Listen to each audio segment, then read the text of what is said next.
Berkali-kali begitu diulang oleh Abu Dujana, sehingga akhirnya satu waktu Rasulullah menegur sahabatnya Abu Dujana, wahai Abu Dujana, aku perhatikan ketika engkau selesai sholat subuh berjamaah bersamaku, engkau langsung meninggalkan tempat sholat. Apakah engkau tidak mau ikut zikir bersamaku, kata Rasul? Apakah engkau tidak mau ikut berdoa bersamaku, kata Rasul? Sehingga engkau cepat-cepat pulang meninggalkan tempat sholat. Apa jawaban Abu Dujana, saudara?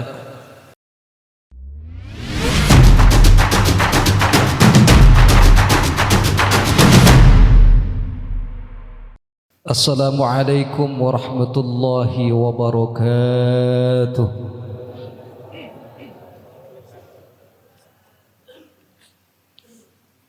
Ya Arhamar Rahimin, Ya Arhamar Rahimin, Ya Arhamar Rahimin, farij 'alal muslimin, Ya Arhamar. Amin ya Allah.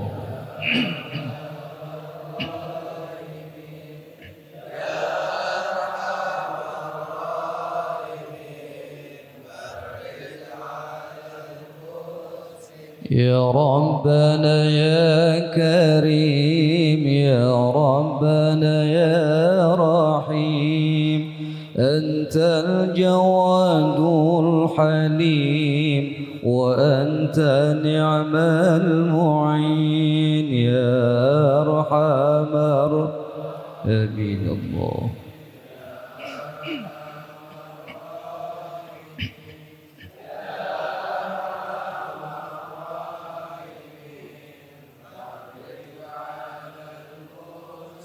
وليس نرجو سواك فادرك إلهي دارك قبل الفنا والهلاك يعم دنيا ودين، يا أرحم الراحمين.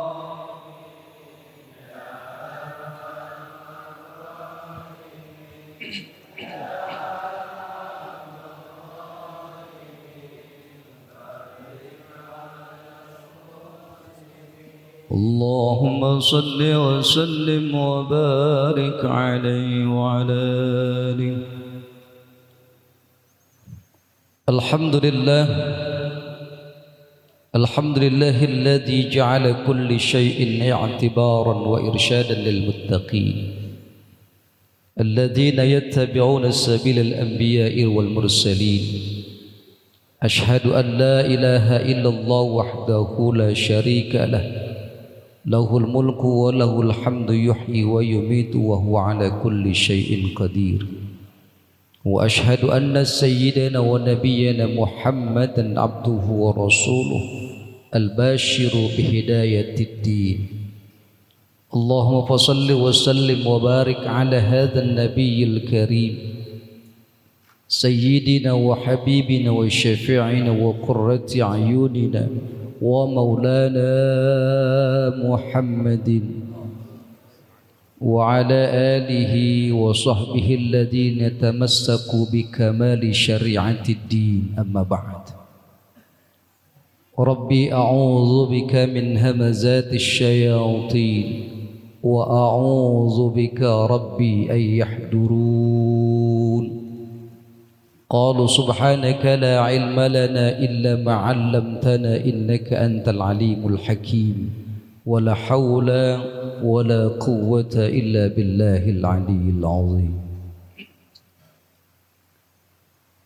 المكرمون para alim ulama, para asatid wal ustadzah wal hujjaj, bil khusus guru-guru kita yang hadir pada pagi hari ini. Al-Mukarram, orang tua kita Abu Yaki Haji Bahruddin Anwar,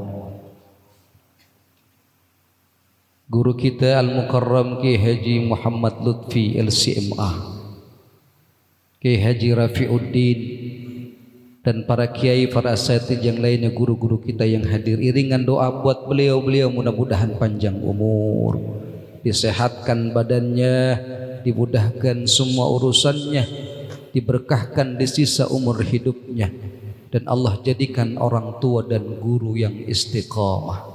Amin ya rabbal. Orang-orang tua kami yang hadir, bapak-bapak, ibu-ibu, para remaja dan hadirin wal hadirat, yang mudah-mudahan kita semua senantiasa selalu berada dalam lindungan Allah Subhanahu wa taala. Ini saya duduk kelihatan nggak Pak? Hah? Takutnya gedean podium sama orangnya ini. Ya, kelihatan Bu? Ya. Kita nggak pakai podium, udah disiapin sama panitianya. Alhamdulillah, bersyukur kita kehadirat Allah. Alhamdulillah, pagi hari ini dengan berbagai macam kenikmatan yang Allah berikan kepada kita, atas rancangan dan kepastian Allah, qudrat dan iradahnya, Allah takdirkan kita bisa berkumpul bersama-sama di majelis yang mulia ini. Mudah-mudahan duduknya kita yang singkat dan sederhana ini senantiasa mendapatkan cucuran rahmat dan ampunan Allah Subhanahu wa taala. Salawat teriring salam semoga tercurah keharibaan junjungan Nabi besar kita Muhammad sallallahu alaihi wasallam kepada para keluarganya, sahabat-sahabatnya, dan insya Allah sampai kepada kita selaku umat pengikutnya yang senantiasa istiqamah mengikuti ajaran-ajaran sunnahnya dan mengharapkan syafaatnya. Hadirin wal hadirat yang dirahmati Allah Subhanahu wa taala, ada satu maqalah yang dikemukakan oleh seorang ulama besar yang bernama Imam Hatimul Asam. Beliau adalah salah seorang murid dari guru yang cukup ternama yang bernama Imam Abu Lais As-Samarqandi. Bahkan saking hebatnya perkataan ulama Imam Hatimul Asam ini, maka makalahnya diabadikan oleh seorang ulama besar yang bernama Imam An-Nawawi Al-Bantani dalam kitabnya Nasuhul Ibad. Apa yang dikemukakan oleh ulama besar yang bernama Imam Hatimul Asam itu, saudaraku? Kata beliau, manidda'a arba'an min ghairi arba'in fada'wahu kadzib. Barang siapa yang mengaku cinta kepada 4 hal tetapi pengakuannya tidak diikuti oleh perbuatan yang berikutnya, maka pengakuan cintanya dianggap dusta, pengakuan cintanya dianggap bohong. Bu, pules apa ya? Pak, nah begitu nyaut Pak. Kata Imam Hatimul Asam begitu. Kalau orang mengaku 4 cinta, pengakuannya kepada Allah tetapi tidak diikuti oleh 4 hal berikutnya, maka pengakuannya dianggap dusta. Yang pertama, kata Imam Hatimul Asam, manidda'a hubballah wa lam yantahi 'anil mahari. Kalau ada orang yang ngaku cinta kepada Allah tetapi perbuatannya tidak pernah berhenti melakukan perbuatan yang diharamkan Allah, maka pengakuannya dianggap dusta di hadapan Allah. Pak, jujur, kalau ditanya dalam lubuk hati kita yang paling dalam, cinta enggak kita kepada Allah? Jawablah. Bu, cinta apa enggak? Kenapa kita cinta kepada Allah? Kita kenal Allah. Kita bisa kenal Allah, cinta kepada Allah lantaran lahirnya Nabi besar kita Muhammad sallallahu alaihi wasallam. Karena dengan dilahirkan Rasulullah kita mengenal Allah, kita mengenal Islam, kita mendapatkan nur hidayah Allah, cahaya petunjuk Allah Azza wa Jalla. Nurun ala nurin yahdillahu linurihi may yasha. Cahaya di atas cahaya, Allah bimbing menuju cahayanya kepada siapa yang Allah kehendaki. Kalau orang yang ngaku cinta kepada Allah, maka perbuatannya mestinya dia tinggalkan perbuatan-perbuatan yang diharamkan Allah. Tapi ternyata enggak begitu. Lagu kita, Pak, kelakuan kita, ya, ngaku mah cinta sama Allah, tapi masih senang melakukan perbuatan-perbuatan yang diharamkan Allah. Ya. Masih suka berbuat yang diharamkan Allah Subhanahu wa ta'ala, masih melakukan transaksi yang diharamkan Allah, masih memakan barang-barang yang diharamkan Allah.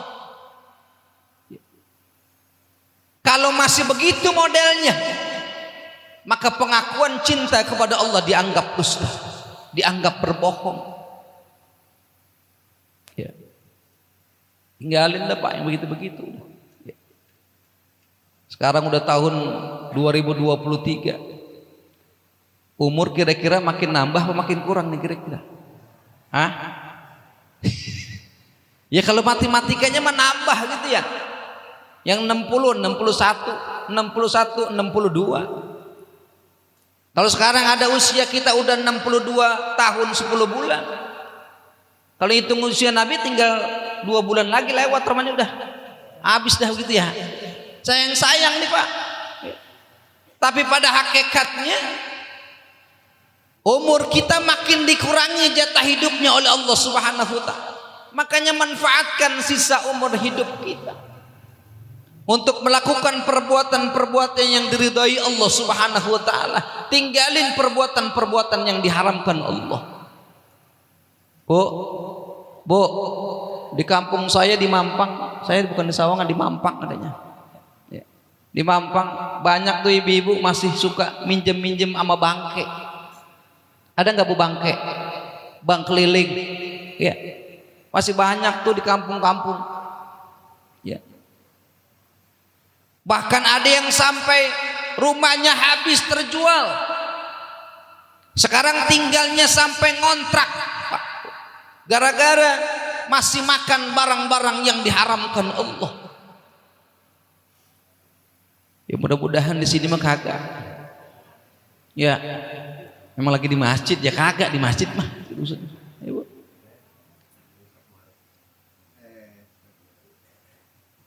Allah yang selama ini kita sembah, Allah yang selama ini kita jadikan sebagai tujuan hidup kita, zat yang menghidupkan kita, zat yang mematikan kita. Bahkan kita berikrar setiap hari 5 waktu dalam sholat kita berikrar kepada Allah, Qul inna salati wa nusuki wa mahyaya wa mamati lillahi rabbil alamin. Semuanya aku serahkan untuk Allah, Tuhan Rabbul Alamin. Udah serahkan cinta kita kepada Allah. Makanya kata Dr. Abdullah Nasiulwan, cinta itu terbagi ke dalam 3 tingkatan Pak. Ya. Yang pertama yang disebut dengan mahabbatul ula, cinta yang paling istimewa. Buat siapa cinta yang paling istimewa itu? Hanya untuk Allah, Rasul dan jihad di jalan Allah Subhanahu wa ta'ala. Jadi memang kudunya orang beriman itu cintanya yang paling besar untuk Allah. Yang kedua yang disebut dengan mahabbatul wusta, cinta yang berada di tengah-tengah. Buat siapa cinta itu kita berikan Pak Bu? Dia buat keluarga kita, buat anak kita, buat suami kita, buat istri kita, buat harta kita, pangkat, jabatan, kedudukan kita, semua kehidupan di alam dunia ini. Posisinya nomor 2. Tapi ada posisi yang nomor 3 yang disebut dengan mahabbatul adna, posisi cinta seburuk-buruknya cinta. Apa maksudnya mahabbatul adna? Kalau posisi mahabbatul wusta naik menjadi mahabbatul ula, maka ketika itu mahabbatul wusta turun drastis menjadi mahabbatul adna. Paham Pak? Deh, bengong romannya ini. Ini bengongnya bengong paham apa kagak sih? Hah? Bu, paham nggak Bu? Saya ulang, dengerin. Ada posisi yang paling rendah cintanya disebut dengan mahabbatul adna. Manakala posisi mahabbatul wusta, cinta kita kepada orang tua kita, cinta kita kepada anak kita, istri kita, cinta kita kepada suami, pangkat, harta, jabatan, segala macam, melebihi kecintaan kita kepada Allah, Rasul dan jihad di jalan Allah, maka posisi cinta mahabbatul wusta tadi turun drastis menjadi mahabbatul adna. Artinya kecintaan kita kepada selain Allah posisinya jangan melebihi kecintaan kita kepada Allah. Kalau orang ngaku cinta kepada Allah, maka dia tinggalkan perbuatan-perbuatan yang diharamkan Allah. Ya. Lisannya dia pakai buat berzikir. Ya. Matanya dia pergunakan untuk melihat ayat-ayat Allah. Ya. Kalaupun mau bicara yang baik. Wa man ahsanu qawlan mimman da'a ila Allah wa 'amila shalihan wa qala innani minal muslimin. Ucapan yang paling indah itu adalah ahsanu qaula, itu adalah mengajak orang berbuat kepada kebaikan. Tinggalkan perbuatan-perbuatan yang diharamkan Allah. Saya teringat dengan salah satu sahabat baginda Rasulullah sallallahu alaihi wasallam yang bernama Abu Dujana. Beliau salah satu sahabat Rasulullah yang sering ikut sholat berjamaah di Madinah bersama Rasulullah. Ada kebiasaan sahabat Rasulullah yang bernama Abu Dujana ini Pak, setiap waktu sholat dia ikut berjamaah dengan Rasulullah, termasuk sholat subuh. Bahkan ada sahabat Nabi namanya Sya'ban Pak. Kebiasaan Sya'ban itu kalau sholat subuh 1 jam sebelum sholat subuh dia sudah sampai di masjid. Kira-kira di Al-Huda ada nggak ya model kayak begitu? Hah? Belum ada ya? Kalau sekarang subuh 4:20, maka jam 3:20 udah sampai. Kira-kira ada nggak kira-kira? Hah? Nggak nemu dah kita mah ya? Nggak ada dah. Ini kalau sahabat Rasulullah sahabat itu Pak, 1 jam sebelum waktu subuh dia sudah sampai dan ambil posisi di paling kanan, di paling pojok. Kebiasaan itu sahabat Nabi sahabat. Ada yang kayak begitu? Nah ini sahabat Rasulullah yang bernama Abu Dujana ikut sholat berjamaah bersama Rasulullah. Tapi kebiasaan Abu Dujana ini selesai Rasulullah melaksanakan sholat mengucapkan assalamualaikum, maka Abu Dujana langsung meninggalkan tempat sholatnya. Orang-orang baca kalimat Allahumma antas salam wa minkas salam wa ilaika ya'udus salam, tapi sahabat Abu Dujana langsung keluar, pulang meninggalkan tempat sholat bersama Rasulullah. Berkali-kali begitu diulang oleh Abu Dujana, sehingga akhirnya satu waktu Rasulullah menegur sahabatnya Abu Dujana, wahai Abu Dujana, aku perhatikan ketika engkau selesai sholat subuh berjamaah bersamaku, engkau langsung meninggalkan tempat sholat. Apakah engkau tidak mau ikut zikir bersamaku, kata Rasulullah? Apakah engkau tidak mau ikut berdoa bersamaku, kata Rasul, sehingga engkau cepat-cepat pulang meninggalkan tempat sholat? Apa jawaban Abu Dujana, saudara? Jawaban Abu Dujana adalah, wahai Rasulullah, aku bukannya tidak mau ikut zikir bersamamu, aku bukannya tidak mau ikut doa bersamamu ya Rasulullah, tapi kalau seandainya aku pulang terlambat dari sholat subuh karena aku punya tetangga di rumahku orang munafik ya Rasul, tetanggaku orang munafik, Yang orang munafik ini punya pohon korma yang begitu lebat buahnya di halaman rumahnya. Kalau setiap malam itu pohon korma tertiup angin, maka kormanya, buah kormanya jatuh ke pekarangan rumah. Setiap hari itu buah kurma jatuh ke pekarangan rumahku. Ketika aku pulang sholat subuh, maka aku kumpulin itu buah kurma. Jangan sampai anakku terburu bangun kemudian dia makan buah kurma yang bukan milikku. Masya Allah, Pak. Jadi sahabat Abu Dujana kenapa pulang duluan habis sholat subuh? Karena dia buru-buru kepengen ngumpulin itu kurma yang jatuh di pekarangan rumahnya. Dia kumpulin satu-satu. Habis dia kumpulin, dia balikin ke rumah orang munafik. Kalau kita kan dulu kagak begitu ya kita mah ya. Ya Bu, dulu kita zaman dulu nutur dukuh. Ketemu dukuh di jalanan, ya, ketemu duren di jalanan. Emang kita balikin ke yang punya? Kagak. Kita mah kita hajar aja udah. Ya. Dukuh sampai sebaskom kita ambil, punya orang padahal. Habis kita makan.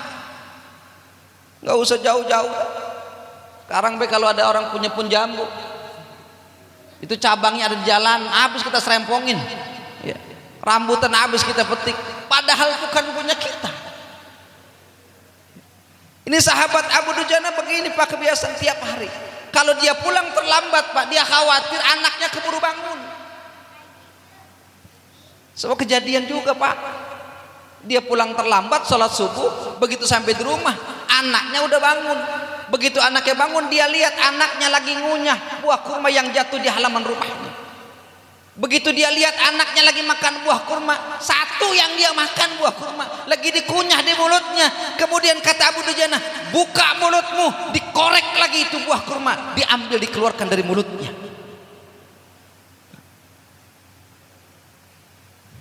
Emang Abu Dujana orang nggak punya Pak, orang miskin, nggak punya makanan. Nah kita mah ngeliat anak kita lapar boro-boro model kayak begitu kita, ya. Udah hajar aja udah punya siapa juga, gitu kita. Pak Abu Dujana ini contohnya, nggak punya dia, orang miskin. Kira-kira di kampung kita ada nggak orang yang model kayak begitu Pak? Nggak ada ya. Orang miskin di kampung Gedong mah paling miskin banget, gua TV-nya 40 in. Itu paling miskin tuh kampung Gedong. Motornya sampai 2, itu paling miskin. Pintu kulkasnya 1,5. 1,5 deh saya kata. Ya, 2 pintu gitu maksudnya. Yang satu gedean, yang satu kecilan. Itu paling miskin kampung kita. Tapi sahabat Nabi emang betul-betul miskin Pak. Sampai makanan pun gak ada. Begitu dia cerita kepada Rasulullah dengan keadaan seperti itu, maka Rasulullah sedih bahkan meneteskan air mata.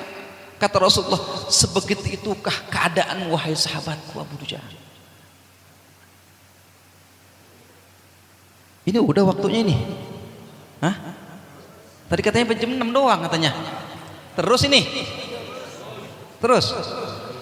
Apa jam 9? Coba itu. Lebih pingsan kita ini. Ya. Nah. Dikit lagi ya. Begitu keadaan sahabat Abu Dujana setiap hari Pak. Makanya dia pulang buru-buru habis sholat subuh. Kalau kita pulang sholat subuh buru-buru mau ngapain emang? Hah? Molor lagi. Ngopi dah terus. Ngambil joran dah, itu gedek banget. Tuh, ya. Habis sembahyang subuh, bukannya dia zikir, tungguin waktu suruk sampai sholat isyraq 2 rakaat. Habis Allahumma antas salam dia pulang, pada di rumah juga nggak ngapa-ngapain. Ngapain sih gitu? Dibuka HP lagi aja. Baca Quran kagak, zikir kagak. Bahkan dia ngopi, dia kongko segala macam. Ya. Jadi besok jangan begitu ya Pak. Ya. Ini jamaahnya cakep ini. Ya. Ini mah kan emang gabungan baik jadi cakep mah kali ya. Semua sekampung nih. Masya Allah. Ya. Pak. Begitu tahu keadaan Abu Dujana model kayak begitu, maka apa kata Rasulullah? Wahai sahabatku Abu Dujana, sekarang kau hantarkan aku ke rumah orang munafik itu. Ya. Mau ngapain ya Rasul? Udah anterin aja.